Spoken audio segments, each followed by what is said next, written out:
परम प्रिय शिष्यों में श्री सुखदेव जी हैं। बड़ी मीठी वाणी में, राजन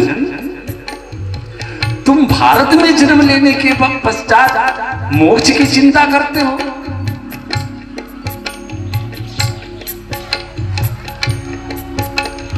श्री सुखदेव जी ने कहा, राजन मोक्ष को तुम बहुत बड़ी चीज मानते हो। भारत में 16 स्थान ऐसा है कि जहां मृत्यु होने पर कितना भी अधम, कितना भी पापी हो तो उसका मोक्ष तो वैसे हो जाना है। पहला नाम लिया जिस तट पर श्री सुखदेव जी महाराज, परीक्षित महाराज बैठे हैं गंगा तट पर। कहा, महाराज पहला स्थान तो गंगा जी को देखो। अरे मरने वाला व्यक्ति मुंह से एक बार गंगा बोल दे तो उसका मोक्ष हो जाता है, और तुम मोक्ष की चिंता कर रहे हो। अरे गंगा मैया भी ना,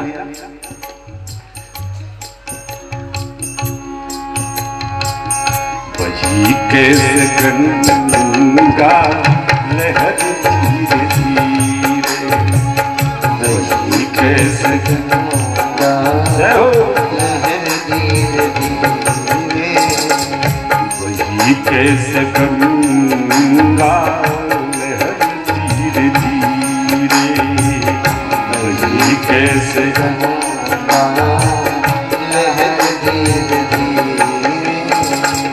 हरिद्वार में कैसी शोभा से माता, हरिद्वार में कैसी शोभा से माता, पहाड़ों से आई उतर धीरे धीरे, पहाड़ों से आई उतर धीरे धीरे, कैसे गंगा लहर धीरे धीरे, कैसे भोला तुम जाओ।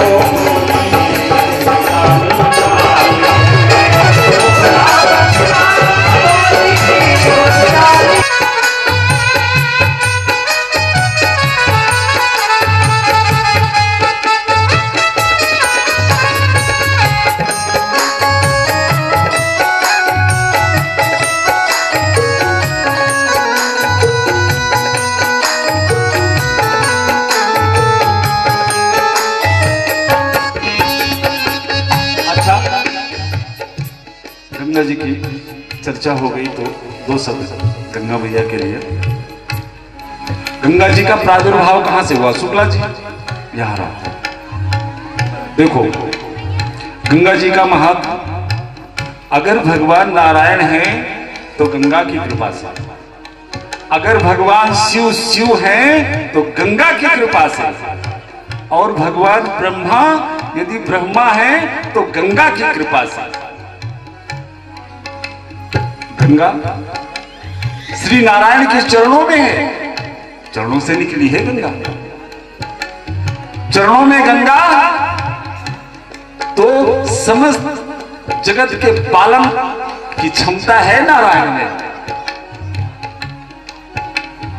भगवान शिव के जटाओं में गंगा, और ब्रह्मा जी के कमंडलों में गंगा।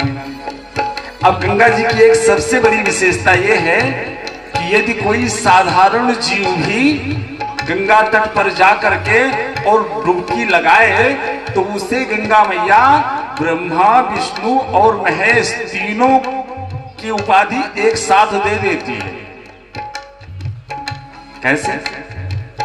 गंगा तट पर गए, वस्त्र उतारा, जैसे आपने गंगा में पांव रखा, गंगा आपके चरणों में आई, उस समय आप साक्षात नारायण के सदृश हो गए, क्योंकि चरणों में गंगा है। डुबकी लगाई तो गंगा सर पे आई, अब आप तुरंत शिव रूप में आ गए। और स्वाभाविक है जो गंगा स्नान को जाता है वो किसी न किसी पात्र में, किसी न किसी कमंडलों में गंगा जी को अपने साथ जरूर लेकर के आता है। तुरंत उसे ब्रह्मा की उपाधि देती है गंगा। महाराज श्री सुखदेव जी महाराज इसी बात को सिद्ध कर रहे हैं कि राजन, भारत में जन्म लेने के बाद में तुम्हें मोक्ष की चिंता। यहां तो ऐसी ऐसी नदियां हैं जो जीव को मोक्ष प्रदान कर देती हैं, ऐसे ऐसे वृक्ष हैं कि उसके नीचे शरीर छूट जाए तो जीव का मोक्ष हो जाए, ऐसी ऐसी पुरियां हैं कि वहां जीव की सदगति हो जाए। एक किसी कल्याण के विशेषांक में मैंने पढ़ा था, इसी कलकाल की घटना है। कलकत्ता से एक सेठ माघ मेला चल रहा था, अपने पुरोहित को साथ में लिया, बेटा भी साथ में हुआ। आ गए इलाहाबाद गंगा स्नान के लिए, एक शिविर ले लिया, सभी उसी में ठहरे। पुरोहित जी रात में सोने के बजाय सोचा थोड़ा चल करके भ्रमण कर लूं, थोड़ा गंगा के किनारे टहल लूं। टहलते टहलते काफी दूर चले गए तो अचानक एक जगह गंगा तट पर ही उन्हें बड़ा सुंदर सा मंडप दिखाई दिया। खूब सुंदर पंडाल बना हुआ है, खूब हर्षोल्लास के साथ वहां लोग, मिठाइयां बन रही है, मंडप सजाया जा रहा है, एकदम शादी का माहौल है कि जैसे किसी की शादी होने वाली है। पंडित जी कौतूहल बस उस पंडाल में पहुंच गए। एक व्यक्ति से पूछा, भैया आप लोग कौन हैं? उसने कहा, महाराज हम भूत लोग हैं। अजी पंडित जी ने सोचा, भूत लोग? हमारा हम भूत लोग हैं। अच्छा भैया, तो ये क्या होने वाला है यहाँ? उस भूत ने कहा, महाराज कल मेरी बेटी का विवाह है इस मंडप में। पंडित जी ने सोचा, बड़ा आश्चर्य की बात है, विवाह है? अच्छा, तो तुम्हारी बेटी, अब इसका विवाह किसी भूत से ही होना होगा? बोले हाँ। उस भूत ने बताया, आज कलकत्ते से एक सेठ आया है इस मेले में, उसके साथ उसका बेटा है, कल उसको एक सांड मारेगा, वो मर जाएगा और उसी के साथ मेरी बेटी का विवाह होगा। पंडित जी के पैर के नीचे की जमीन खिसक गई, भागे भागे आए। सेठ जी ऐसी बात है। सेठ जी भी ईश्वरवादी थे, ईश्वर पर विश्वास रखते थे, जो लिखा होगा वही होगा, कौन डाल सकता है। पर बेटे को सुबह समझाया, बेटा आज तो शिविर से मत निकल, आज तो निवास कर। अब अगर हमने माता पिता की बातें जीवन में मानी हो तो उसका फल मिलेगा। बेटा उद्दंड था, अरे ऐसा कुछ नहीं होता।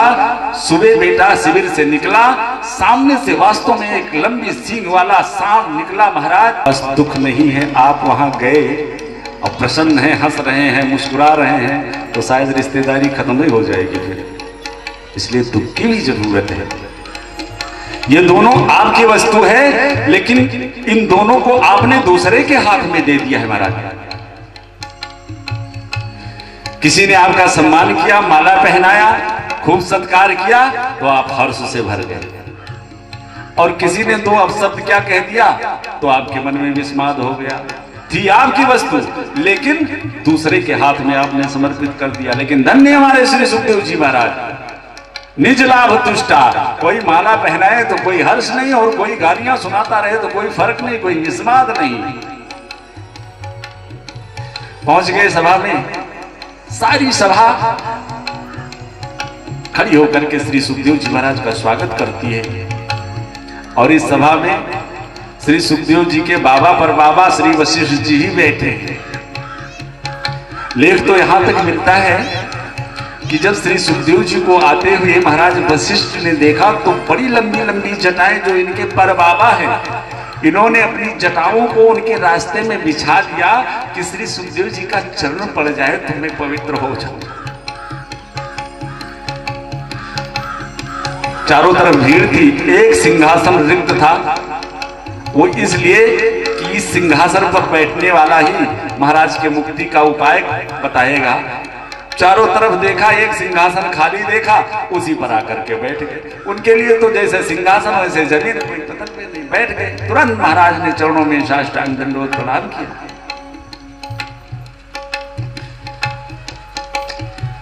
एक ही प्रश्न किया महाराज परीक्षित ने, महाराज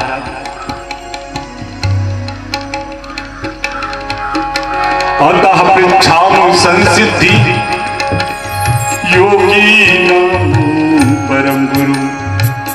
सारी व्यथा सुना महाराज। 7 दिन में मरने का साफ मिला है, मोक्ष का कोई साधन बताइए। सुखदेव जी मुस्कुराए,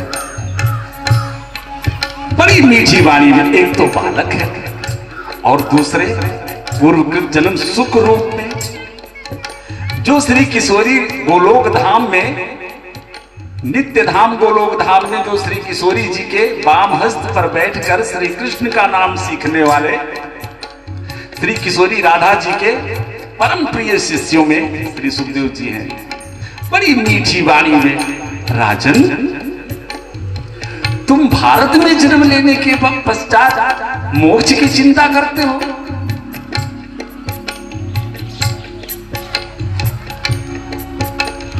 श्री सुखदेव जी ने कहा, राजन मोक्ष को तुम बहुत बड़ी चीज मानते हो।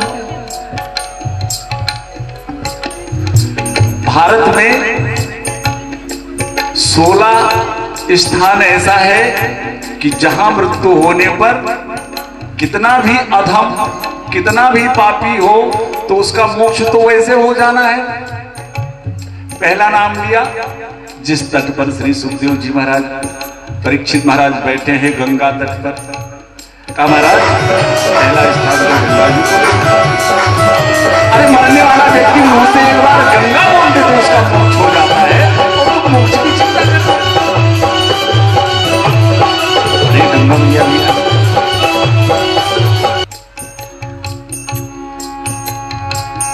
वही कैसे गंगा लहर धीरे धीरे, वही कैसे गंगा लहर धीरे धीरे, वही कैसे गंगा लहर धीरे धीरे, वही कैसे गंगा लहर धीरे धीरे।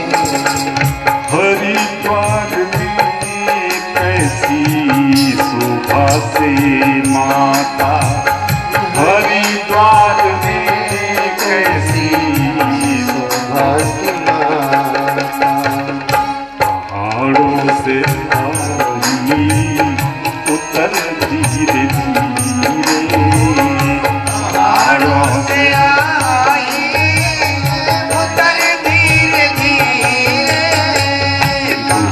कैसे गंगा लहर धीरे धीरे, कैसे गंगा लहर धीरे धीरे।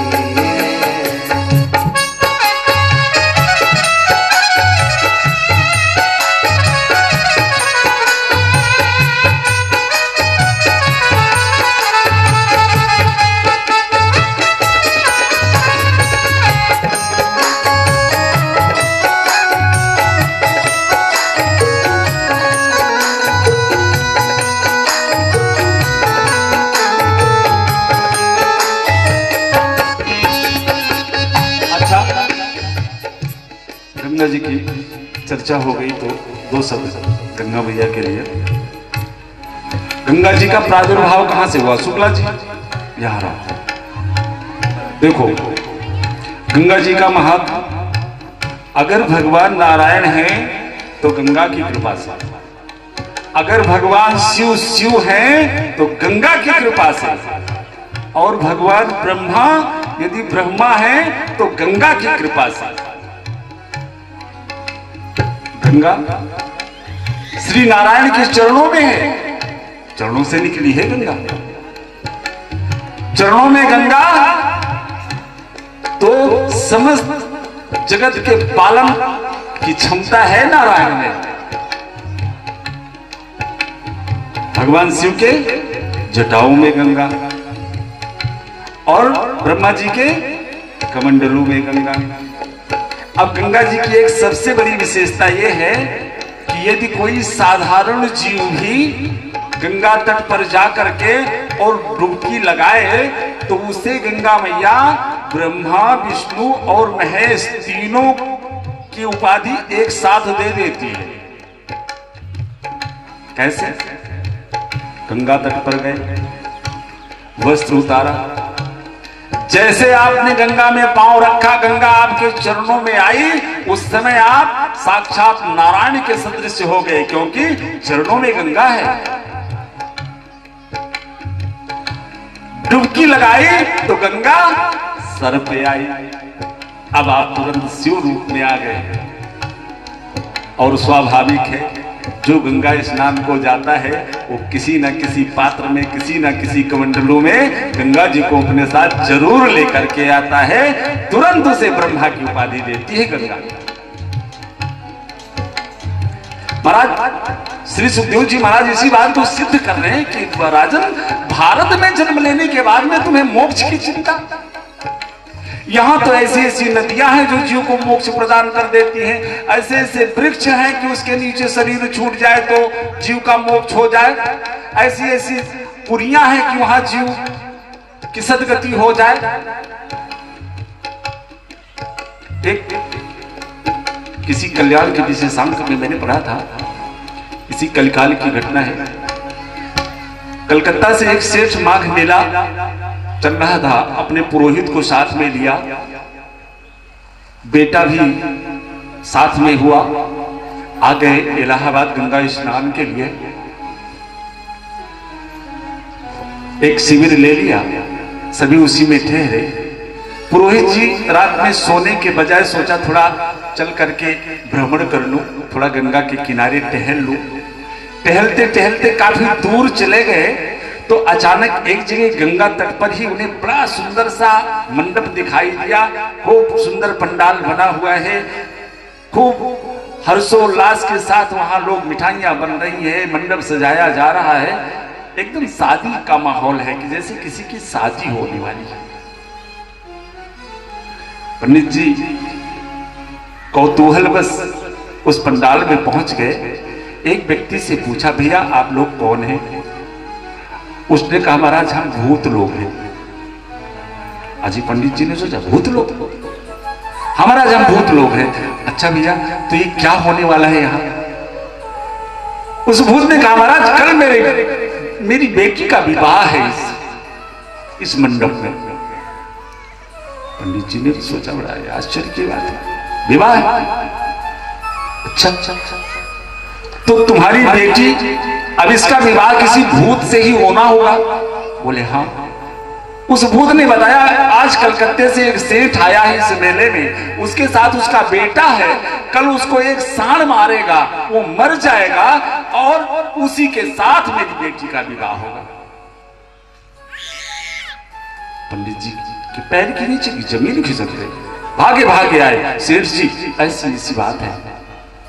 सेठ जी भी ईश्वरवादी थे, ईश्वर पर विश्वास रखते थे, जो लिखा होगा वही होगा, कौन डाल सकता है। पर बेटे को सुबह समझाया, बेटा आज तो शिविर से मत निकल, आज तो निवास कर।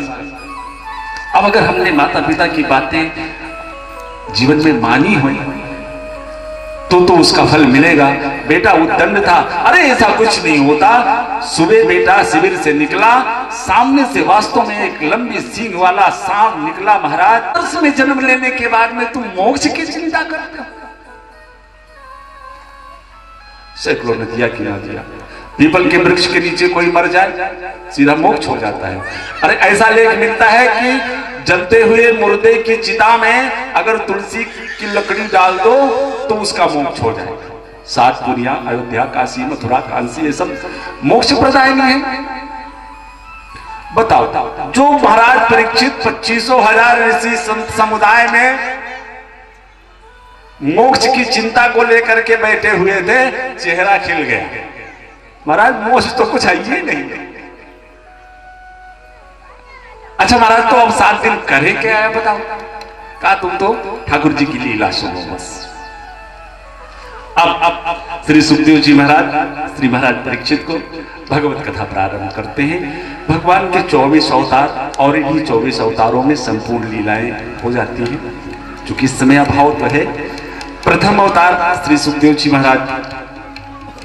एक और पॉइंट की बात बताऊं, श्री सुखदेव जी महाराज से महाराज परीक्षित ने कहा, महाराज एक बात बताओ, आप कहते हो कि मैं भगवत लीला सुनूं, पर ये मन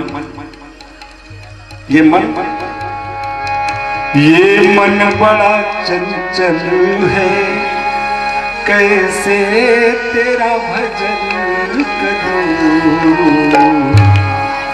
जितना इसे समझाऊं कि जितना इसे समझाऊं उतना ही मचल जाए, जितना इसे समझाऊं वो जितना इसे समझाऊं उतना ही मचल जाए, राधे तेरे चरणों की, ओ श्यामा तेरे चरणों की। सभी गाइए खूब प्रेम से। कर धूल जो मिल जाए, राधे तेरे चरणों की। श्री सुखदेव जी महाराज ने कहा, महाराज आप कथा सुनाओगे, लेकिन इस मन को एकाग्र करने का साधन बताओ। महाराज परीक्षित से श्री सुखदेव जी महाराज 4 तरीका बताते हैं मन को एकाग्र करने का। और जितने भी ग्रंथ मिलेंगे, जब काम की बात आएगी तो उस रहस्य को जितासनो जित श्वासो जित संगो जितेंद्रिये।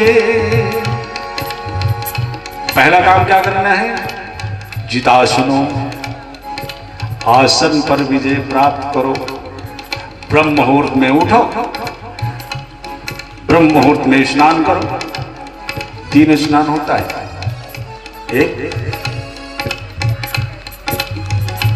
ऋषि स्नान, दूसरा मनुष्य स्नान और तीसरा राक्षस स्नान। ब्रह्म मुहूर्त 5 बजे के पहले तक का जो मुहूर्त है वो ब्रह्म मुहूर्त में मान लिया जाता है। वैसे है तो 4:30 तक।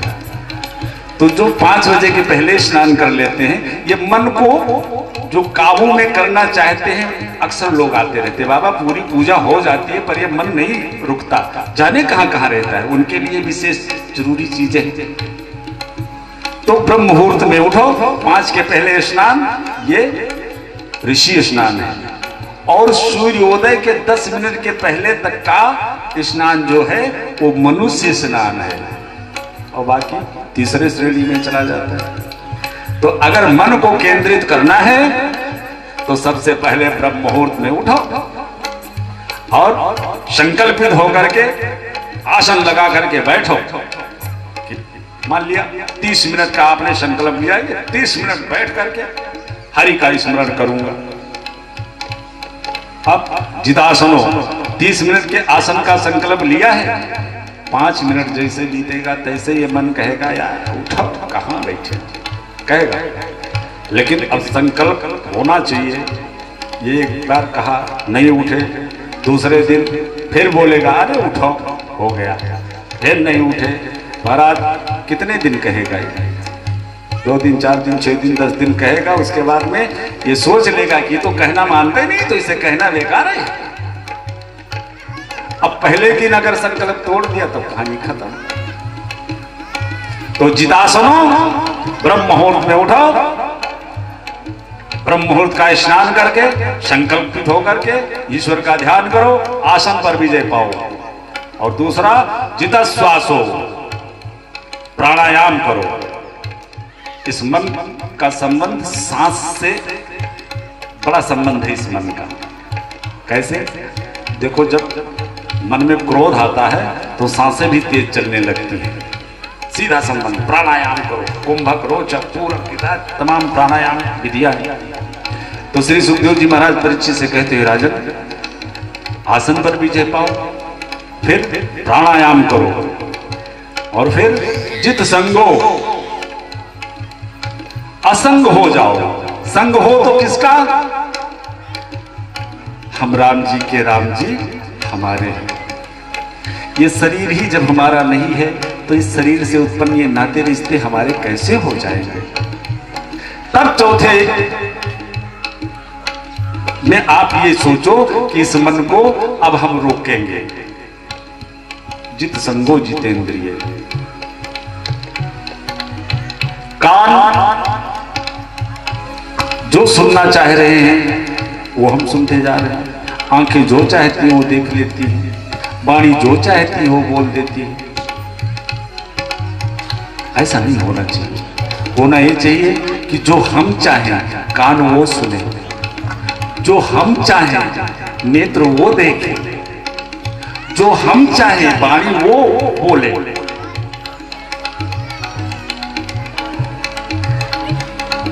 कुछ इंद्रियां तो दूसरे के हाथ में है, जैसे हमारी एक कर्ण इंद्रिय है। कोई अब शब्द बोलेगा तो व्यवस्था है कि वो हमारे कानों में जरूर जाएंगे, है ना। लेकिन किसी ने मान लिया दो शब्द अब शब्द हमको कहा तो एक इंद्री तो उसके हाथ में थी, लेकिन दूसरी वाणी ये तो हमारे हाथ में है ना। तो जो उसके हाथ में थी अगर वो दूषित हो गई तो उसी को रहने दो, कम से कम जो हमारे हाथ में है उसको तो हम बचा लें। 4 स्थान बताया, 4 साधन बताया कि इस संसार के गतिविधियों पे नहीं अधिकार किसी का है, हर जिसको हम परमात्मा कहते ये सब खेल उसी का है। जिसको हम परमात्मा कहते ये सब खेल उसी का है। जिसको हम परमात्मा कहते ये सब खेल उसी का है। इस संसार के गतिविधियों पर नहीं अधिकार किसी का है। इस संसार के गतिविधियों पर नहीं अधिकार किसी का है।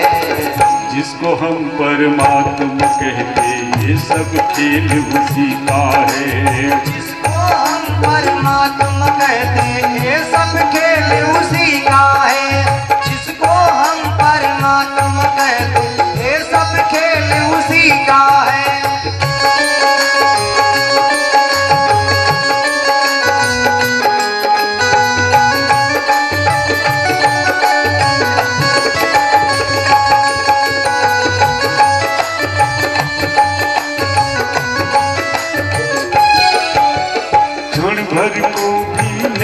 छोड़ता क्षण भर को भी नहीं छोड़ता, सदा हमारे साथ में है, सदा हमारे साथ में है।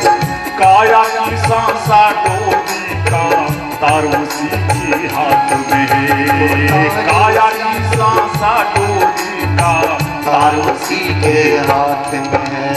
हंसना रोना जीना मरना, रोना जीना मरना, हंसना रोना जीना मरना सब उसकी मर्जी का है।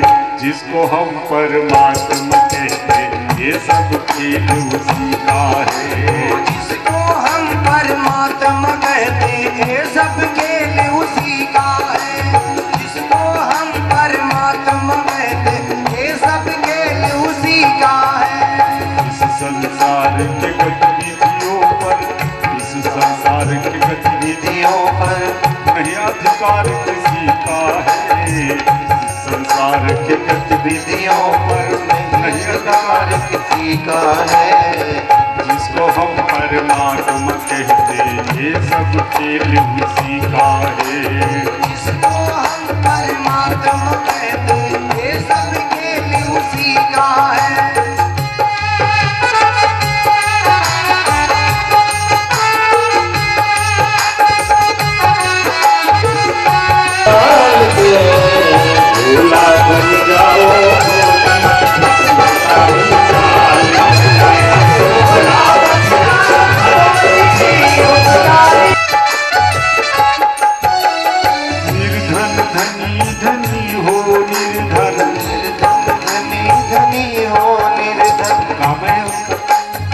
राई ते पर्वत कर और पर्वत राई माही, है ना। निर्धन धनी धनी हो निर्धन, धनी धनी हो निर्धन, निर्धन धनी धनी हो निर्धन, निर्धन धनी हो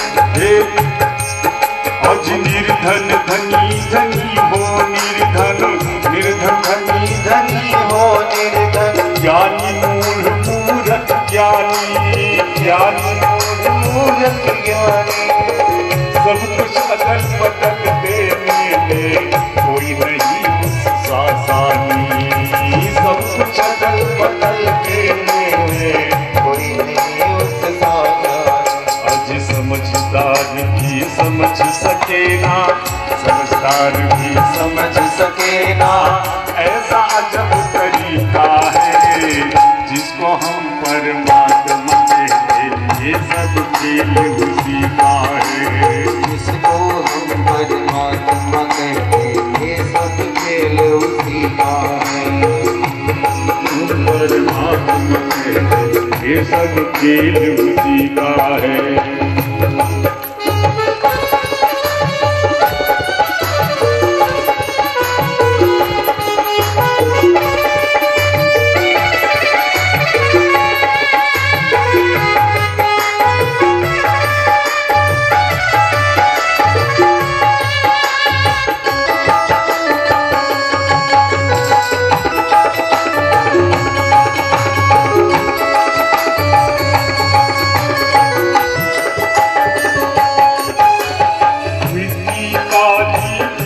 हरे मन